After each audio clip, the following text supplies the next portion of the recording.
I never thought fishing for tuna was so easy. Two girls casually drop a mackerel bait.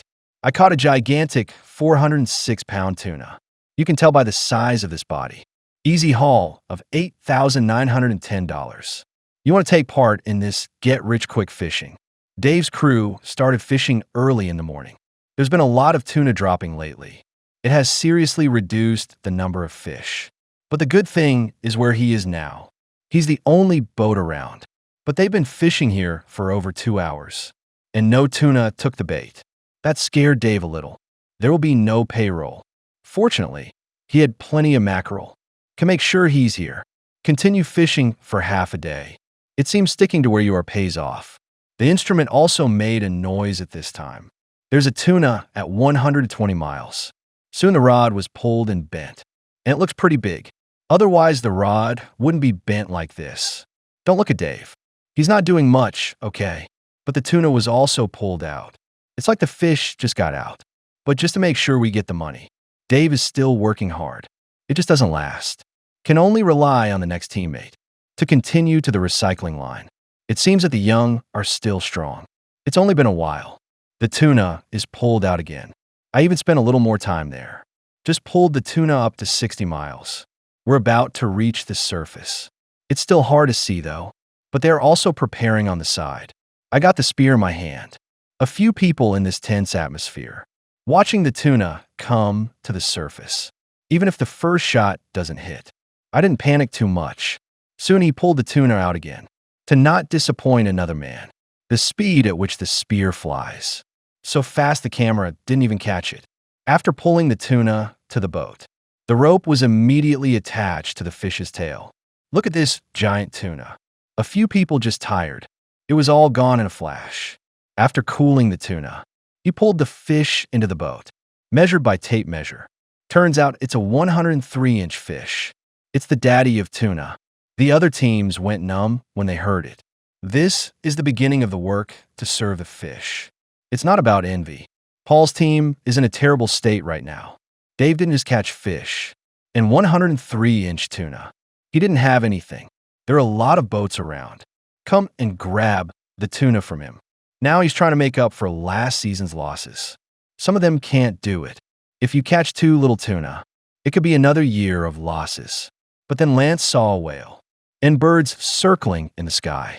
It was an instant jolt to Paul's spirits because it usually means there's tuna under the water and in pieces because everyone agreed in advance.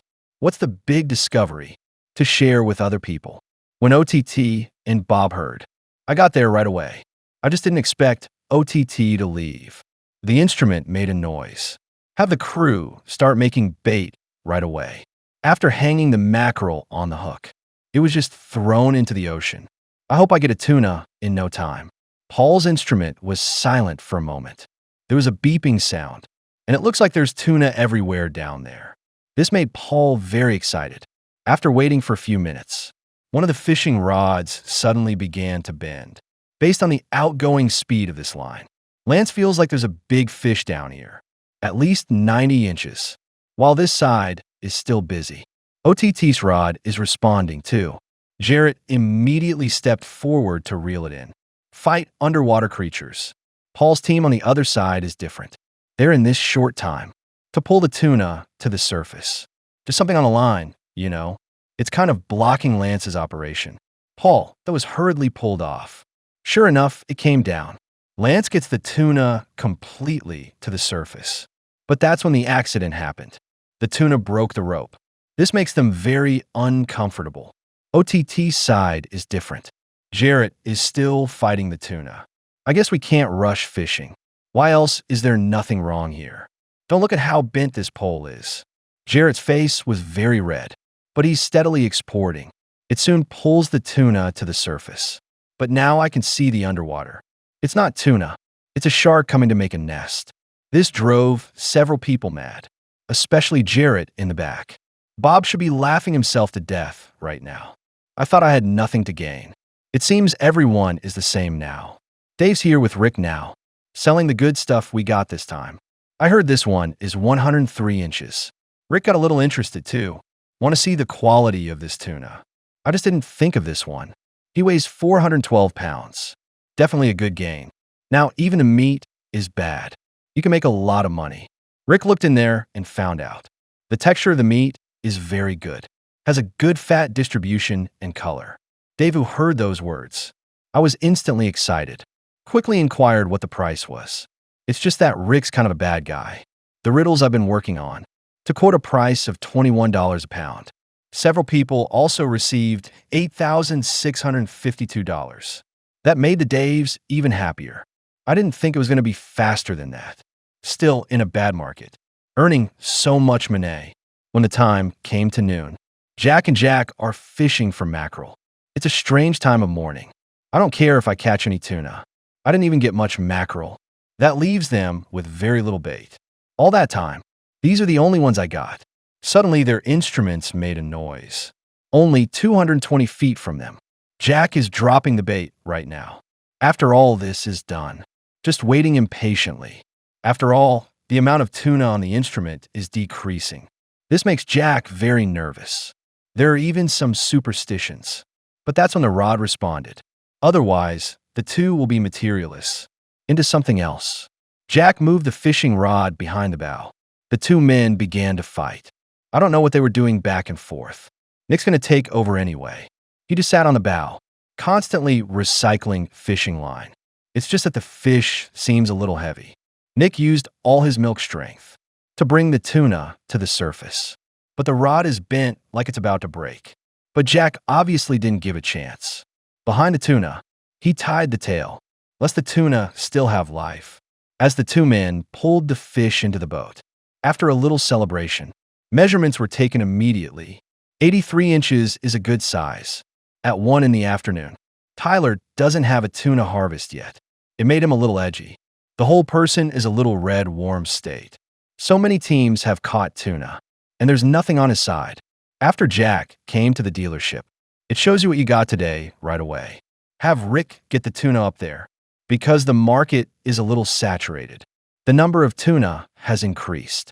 Jack is afraid that the fish will be slow now. I'm never going to make that kind of money. After being weighed, look at the 266-pound figure. A little disappointing for both Jack. I just hope the fish is good. That's up to Rick, of course. The fish has some skin fat, but not much.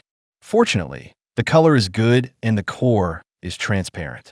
You could get up to $17 a pound, although not very high, but it also earned Jack $4,522. In a bad environment like this, Jack was more than happy to make so much money. Michelle and Leah have been trying all morning. Successfully caught 2 mackerel. That's a lot of stuff. Good thing they have reserves. I wouldn't even be fishing for tuna right now. Suddenly, the instrument made a noise. 120 feet underwater. There's a tuna. The two men quickly stood by the fishing pole, waiting for the tuna to bite. Soon there was a bend in the rod. Michelle just went straight back to the line. Have Leah pack the rest of the rods to keep the lines from getting tangled up. Although the line is out all the time now, but it's just enough to prove it's tuna under the water. Not that fucking shark. This fish has some strength. Michelle can't even pull it off. I can only go back to the line once in a while. But then they pulled it away. This left Michelle speechless. How do you want to catch another fish? It got so hard. But they had plenty of time. I can play with Tuna here. Even if he had the upper hand right now, it still doesn't change the outcome. After 10 minutes of Michelle's efforts, he pulled the fish out again. Leah immediately picked up the spear, wandering on the sidelines looking for opportunities. With the gun flying out his hand, Tuna in the water were also hit after stopping the boat. Although the tuna still has strength, but I still got caught in the tail by Michelle, so Leah can tie the rope. The two men who caught the fish were excited. It's like winning the lottery. There's nothing better about the whole person. Hurry to get the fish into the boat, although the sea is a little bumpy, but it didn't affect the result. Measured by 2 people, the fish measures 92 inches. It's a giant tuna. When night fell, they came to the harbor. Bubba is seeing 2 people. We're going to pull the fish up. After all, the 2 of them can get such a big fish. It's relatively rare. After Bubba's busyness, get rid of useless things quickly, and the tuna is weighed. Looking at 405 pounds of fish. The The two became more excited. Now if the price is high enough, then the time wasted before will no longer matter. Take out this piece of fish. In Bubba's eyes, it's very good. Some of the fat has spilled out. It still feels oily. The core looks a lot like a cherry. This allowed Bubba to bring the price straight down to $22. That brings them to $8,910, just shy of tens of thousands. It seems that quality and weight of meat are indispensable. It wouldn't have made that much money otherwise. 6 o'clock the next morning. Bob hasn't caught any tuna yet. It made him doubt his skills. It's still not right. Plus, there's a lot more people fishing for tuna now. He was even more afraid of not making money. After all, he's the most profitable time of the year. In this short period of time, with mackerel after mackerel, rearrange into the sea, they have nothing more to do now. Just stand there and blow water at the camera. Let's hope the mackerel brings something good. About half an hour after I got here, one of the rods is responding. Bob jumped right in to keep the tuna from escaping.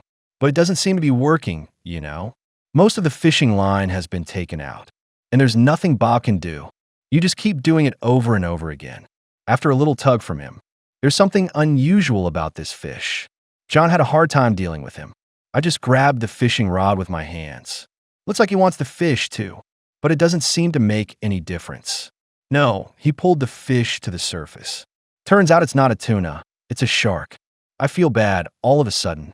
Looks like Bob was right. Neither is the same species. It must feel different pulling on a fishing line. Don't look at the smiles on their faces now. Must have wanted to kill it. It's just why John's still there. While they're still upset about it, John told the good news tuna. Manny was the first to react. I just went right down with the spear. After successfully hitting the target, the crowd couldn't believe it. It just looked like a shark. It turns into tuna, although there have been many reversals. But that doesn't stop them from hooking up their tails and put a chain on it. The man laughed so hard that he froze. Looks like the appearance of tuna. They don't even believe it, with the fish being pulled into the boat. Bob couldn't help laughing. It's been a long time. The fish measured 79 inches on a tape measure. Soon they came to Rick. Only their faces are still red. Looks like this fish has got a kick in it. It's not gone. When Rick found out why, I got a lot more speed in my hands. But Bob got some bad news. The tuna market now. Supply is starting to outstrip demand. It's going to be a tough time. But let's look at what's in front of us. After determining that the fish weighed 293 pounds, how about looking at the core right away? After all, that's what matters in the end. After Rick's observation, this fish is bad in a lot of ways. Less fat means less color. Not even the core. Rick struggled for a moment. They were paid $16 a pound. It's a small amount, though, but they still made $4,688. But the further you get, the harder it gets. OTT then heard Bob's news. The whole thing was there for the exit. I feel like the buyer's on ice. And a tip-off Paul. The result is that the two of them are just yelling. But it can't be helped. There's so much tuna out there. There's going to be some shock, although they are frustrated. But Lance was a little different, and a lot of passion. Looks like this guy's a real angler. There are only such people to be taken care of by the sea. You see, the machine is ringing. The fish is 100 feet below the surface. The two men stood by the fishing pole. Get ready for the tuna to bite. Suddenly, the rod bent down. Paul grabbed the fishing rod at once. Get the tuna on the boat. Lance, after taking the fishing rod, start working on it right away. Paul was pulling in his fishing rod. This Lance is really fierce. It's only been a while. I pulled the tuna into the picture. After the pair found the fish, it doesn't sound like a small tuna. He looks very fat, although the fish is pulled to the surface. But he was struggling, so Paul can't stick the spear in it. Just let Lance keep pulling. Soon after, tuna appeared again. Paul immediately picked up the spear. I just stuck in the head. After controlling the fish to the side of the boat, I tied the rope up right away. Before anything else happens, this tuna looks pretty big. Let them spend their days in vain. But OTT got a little upset when he heard it. He's the only one who hasn't caught a fish yet. While they were still there talking, Lance pulls the fish from behind. The pair measured the fish at 88 inches. Looks like their observations are good enough. You can't measure a fish without knowing it's not small. After more than an hour of their voyage, came to Rick after learning that the fish is 88 inches. We need 2 of them up here right now. As he began to work, Paul was also asking about the situation. He thought he could hear something else, only to learn that it could be in the future. Will close its own stores until the market returns to normal again. That's not good news for Paul. Not many buyers are that conscientious. With the tuna on the scale, the fish weighs 310 pounds. We need to know the final price immediately. Rick was watching for a while. The fish is well protected. The color is very beautiful and the transparency of the core is good. The fat is just thick enough. It's very good for Rick. So they put the price down to $20 a pound. Let 2 people very excited. That's $6,200 for one fish. After a few days of hard work, everyone makes at least $10,000. Well, that's all for this program. Give a thumbs up, and let's look forward to the next episode.